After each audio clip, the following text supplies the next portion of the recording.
تیموتھیوس کے نام پولس رسول کا پہلا خط اور اس کا 5واں باب جو 25 آیات پر مشتمل ہے۔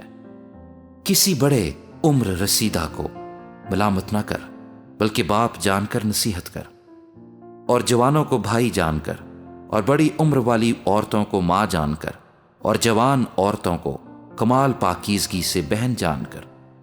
ان بیواؤں کی جو واقعی بیوہ ہیں عزت کر، اور اگر کسی بیوہ کے بیٹے یا پوتے ہوں تو وہ پہلے اپنے ہی گھرانے کے ساتھ دینداری کا برتاؤ کرنا اور ماں باپ کا حق ادا کرنا سیکھیں، کیونکہ یہ خدا کے نزدیک پسندیدہ ہے۔ جو واقعی بیوہ ہے اور اس کا کوئی نہیں، وہ خدا پر امید رکھتی ہے اور رات دن مناجات اور دعاؤں میں مشغول رہتی ہے، مگر جو عیش و عشرت میں پڑ گئی ہے وہ جیتے جی مر گئی ہے۔ ان باتوں کا بھی حکم کر تاکہ وہ بے الزام رہیں۔ اگر کوئی اپنوں اور خاص کر اپنے گھرانے کی خبرگیری نہ کرے تو ایمان کا منکر اور بے ایمان سے بدتر ہے۔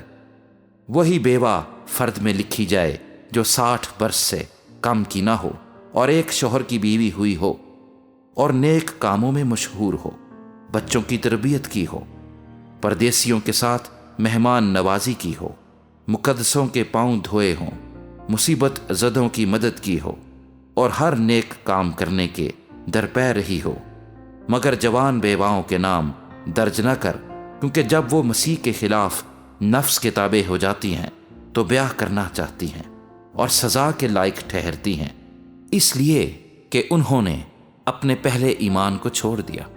اور اس کے ساتھ ہی وہ گھر گھر پھر کر بیکار رہنا سیکھتی ہیں، اور صرف بیکار ہی نہیں رہتی بلکہ بک بک کرتی رہتی اور اوروں کے کام میں دخل بھی دیتی ہیں اور ناشائستہ باتیں کہتی ہیں۔ بس میں یہ چاہتا ہوں کہ جوان بیوائیں بیاہ کریں، ان کے اولاد ہو، گھر کا انتظام کریں، اور کسی مخالف کو بدگوئی کا موقع نہ دیں، کیونکہ بعض گمراہ ہو کر شیطان کی پیرو ہو چکی ہیں۔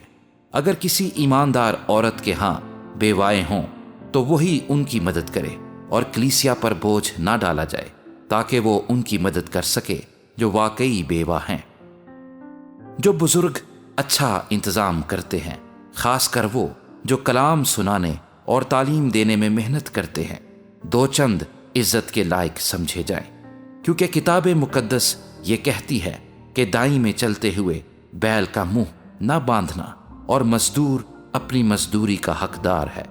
جو دعویٰ کسی بزرگ کے برخلاف کیا جائے بغیر 2 یا 3 گواہوں کے، اس کو نہ سن۔